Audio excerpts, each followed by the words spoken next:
Oke, perkenalkan nama saya Jova Jile dengan NPM 2313-021-033.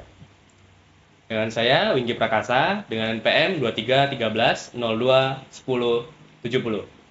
Saya Rio Fitra Saputra dengan NPM 2313021053. Video kali ini kita akan ngebahas tentang rendahnya mutu pendidikan di Indonesia berdasarkan survei internasional. Kalian pernah tahu nggak sih video-video tentang siswa yang diwawancarai oleh orang-orang? Yang dia tuh nanyain pertanyaan dasar gitu. Iya, betul, Ya, itu dia. benar. Nanyain tentang bapak pendidikan Indonesia. Nah, itu dia. Jawabannya Nadiem Karim kayak. Nah, itu. Kalian kenapa coba bisa mereka itu nggak tahu tentang hal-hal kayak gitu? Ya, padahal basic banget. Padahal basic banget kan? Ya. Nah, itu. Aku sendiri kayak, wah, Heeh. kok nggak tahu sih ya gitu kan? Harusnya diajarin gitu. Iya, dari SD kan harusnya diajarin ya. Pengetahuan dasar itu harusnya dia banyak kulik lagi gitu, di sekolah dikasih tahu lagi gitu kan gimana. Tuh. Kalau menurutku sih itu karena apa ya, pergantian kurikulum pendidikan ini nggak sih sebenarnya, apa gimana? Betul sih. Kayaknya karena setiap pergantian menteri itu ada namanya transisi antara kurikulum, ya nggak sih? Nah, Nah, tapi transisi kurikulum itu kan perlu prasarana yang memadai kan, Betul. sama apa ya? Sedangkan di Indonesia sendiri kayak kurang gitu memadainya gitu. Kayak apa ya? Kayak zonasi itu kan kalau misalnya prasarananya merata semua, bahkan itu bakal lebih efektif kalau dia nggak merata prasarananya, dia jadi nggak efektif gitu, karena kan eh, setiap sekolah itu kan pasti beda-beda gitu kan. Kasihan juga yang punya prestasi tapi dia niatnya baik sih, niatnya kan buat mempertahankan pendidikan itu, ya kan. Dan juga lagi Ya, kalau menurutku sih, kenapa sih? Iya. Ya, kenapa? Kayaknya emang yang pertama karena kurikulumnya berubah-berubah, jadi siswanya tuh kayak ngerasa males gitu.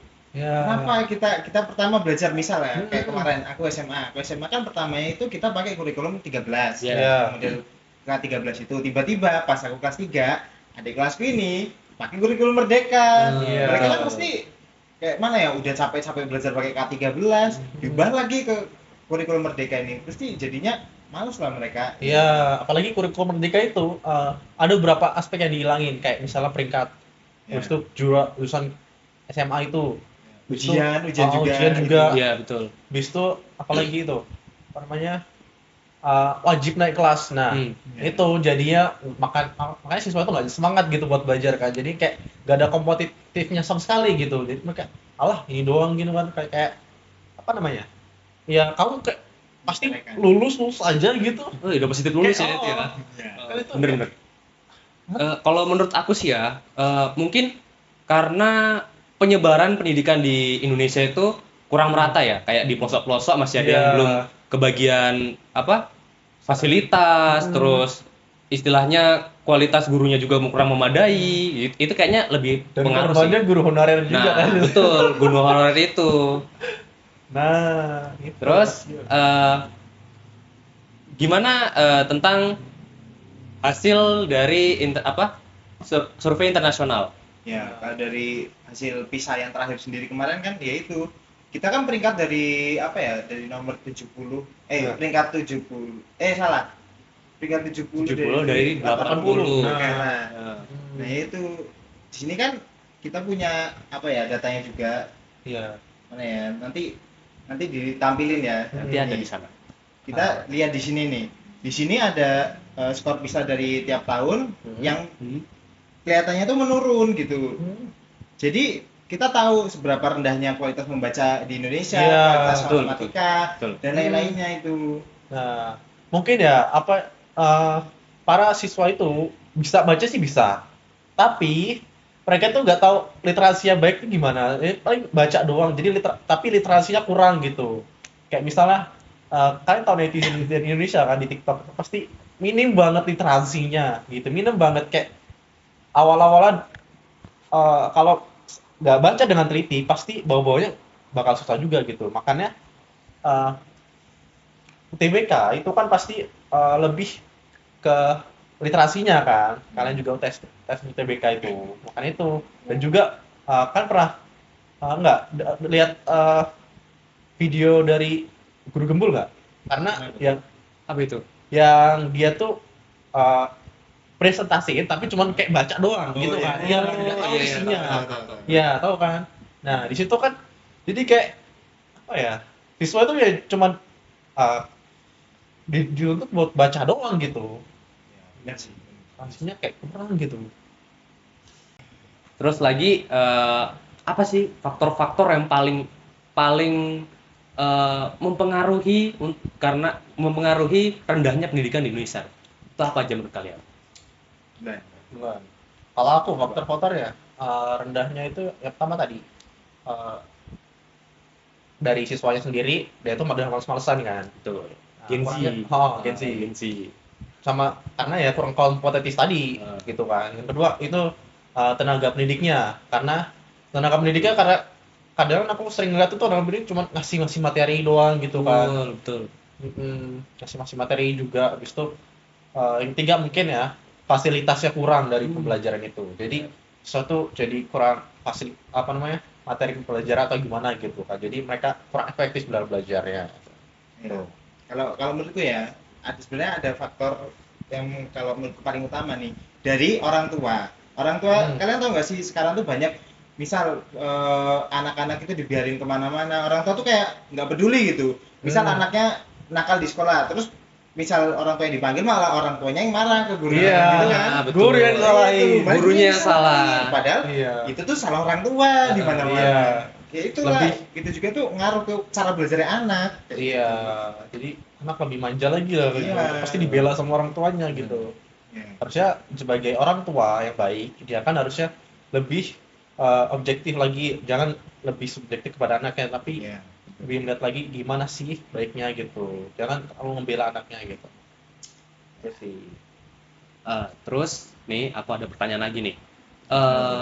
Efek jangka panjang yang disebabkan karena rendahnya pendidikan di Indonesia itu apa menurut kalian? Pasti punya efek lah ya.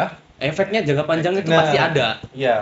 Kalau efeknya jangka panjang, kalau gini terus literasi ini bakal diterusin sampai ke depannya nggak dirubah sama misalnya sama diri kita sendiri, sama pokoknya nanti lah, pokoknya ya nggak dirubah lah ininya.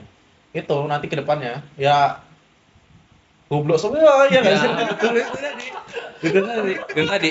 Terus juga kita nggak bakal bisa bersaing sama negara-negara lain. Iya, Nah, itu dia. betul. Nanti Itu dia. Kemarin itu aku baru lihat kalau nggak salah tuh ada mana ya Elon Musk apa mana gitu, aku ngeliat dia tuh ngeluncurin robot-robot yang udah mulai bisa membantu peralatan menggantikan kerja rumah tangga gitu. betul. Nah, kita di Indonesia kayaknya masih tabu sama hal-hal kayak gitu. Ntar Iya. makin lama kita kayak gini terus semakin ketinggalan Iya. terus. Pasti dibodohin Nggak lagi. bakal bisa bersaing ntar kita. Dan apalagi isu-isu yang menganggap bahwa sekolah itu scam. Itu Nah, dia. itu dia. Itu dia. Sekolah itu scam. Habis itu lebih baik jadi pengusaha aja. Kalau jadi pengusaha semua kayak mana ya? Padahal apa-apa tetap harus sekolah. Iya, Nah, itu sekolah penting. semua. Pendidikan gitu. pendidikan itu penting. Pendidikan itu Sangat-sangat penting. penting. Iya, penting. Karena nanti kalau kuliah kuliah itu adalah menghabiskan uang pengangguran dengan gaya.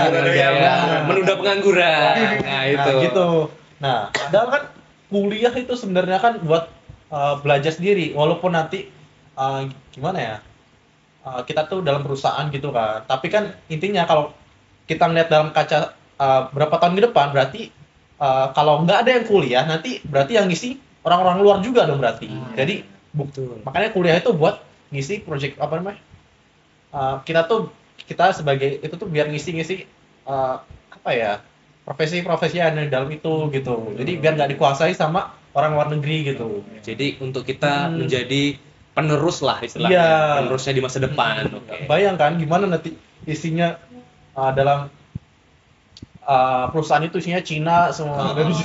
Dari perusahaan lain ya. Iya semua. Bisa-bisa kita dijajah dong. Iya, Jadi dijajah lagi kita. Jadi teknologi Makanya. makanya itu. Kalau kita nggak pinter ya nggak makan gitu. Kalau justru kita malah jadi apa ya? Jadi asing di negeri sendiri gitu. Ah, Ya. betul. Apa ya? Oke. Kalau menurut Mas Rio apa nih jangka panjangnya nih? Jangka panjangnya ya tadi ketinggalan. Ketinggalan. Karena aku orangnya lumayan, sebenarnya aku lumayan tertarik sama teknologi. Iya. Tapi kalau ngelihat SDM kita yang kayak gitu, kayaknya susah Iya. sih Iya. bersaingnya. Harus lebih melek lagi sama teknologi ini ya. Betul. Ikut FOMO lah. Nah, itu FOMO itu tadi. Terus menurut kalian nih Ya. solusi untuk memperbaiki mutu pendidikan Indonesia apa? Oke. Gantian dulu dari. Dari aku ya. Oke. Dari yang paling pertama sendiri, yang dari diri sendiri itu, jangan males baca. Nah, Jangan males bener. baca. Indonesia tuh Itu minim bener. literasi pokoknya. Ya, Iya. jangan males baca. Entah baca apapun itu, mau hal-hal random, itu tuh tetap menambah pengetahuan. Baca yang teliti gitu ya tuh. Iya. Walaupun Jadi pertama literasi nggak ngabisin membaca. waktu kok, nggak ngabisin waktu bener. Benar-benar nggak habis Ngabisin waktu. Yang pertama literasi membaca, habis itu apalagi mungkin literasi matematika. Matematika itu juga penting di dunia teknologi sekarang karena apapun kita itu harus menyajikan data itu harus ada tentang matematiknya juga. Kita harus tahu basic-basicnya Iya. gimana. Betul.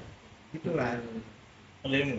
Kalau dariku mungkin apa ya, pemerintah juga harus ikut andil ya dalam upaya biar mengajak itunya apa namanya siswa itu buat lebih kompetitif lagi.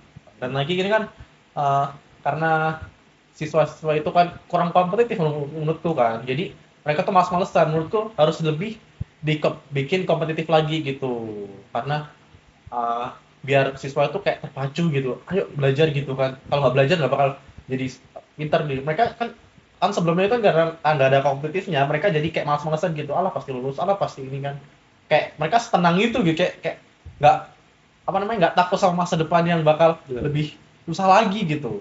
Jadi betul sih. Kalau menurut aku ya, kalau menurut aku mulai dari yang kecil dulu, mulai dari keluarga. Keluarga itu harus ikut andil dalam pendidikan, terutama orang tua yang kan banyak sih orang tua sekarang yang sibuk kerja. Nah, maksudku sih lebih dipeduliin anak-anaknya, kayak diajarin baca, diajarin berhitung, itu lebih penting karena anak gitu lebih banyak menghabiskan waktu di rumah daripada di sekolah. Jadi lebih efektif istilahnya di rumah karena orang tua kan pasti fokusnya sama anaknya. Kalau di sekolah kan pasti guru itu fokusnya sama anak banyak gitu kan. Jadi lebih terfokuskan, itu mungkin bisa jadi lebih worth it lah istilahnya gitu. Oke. Ada. Oke, udah. Jadi kesimpulannya dari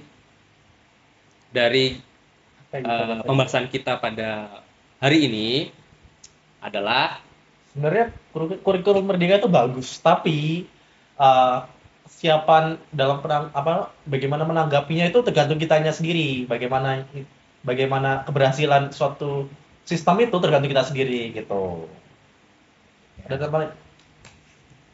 Sama sih kalau dari aku juga. Kita emang masih kurang siap untuk ganti Iya. kurikulum. Kita nggak tahu gimana caranya. Ya intinya SDM kita tuh belum siap nangkep apa yang mau kita dapat gitu. Iya sih.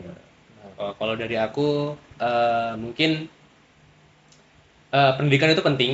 Jadi semua lapisan masyarakat, pemerintah, keluarga itu harus ikut andil dalam meningkatkan mutu pendidikan di Indonesia. Betul, itu tadi. Lalu ayo yang di rumah juga bantu untuk ningkatin pendidikan di Indonesia. Semuanya harus ikut andil dalam meningkatkan pendidikan di Indonesia. Oke? Iya, jangan malas belajar kali ya. Jangan malas belajar juga. Jadi orang sukses. Mantap. Nggak mau kan dijajah nanti. Oke, mungkin cukup video kita kali ini. Sampai jumpa di video selanjutnya.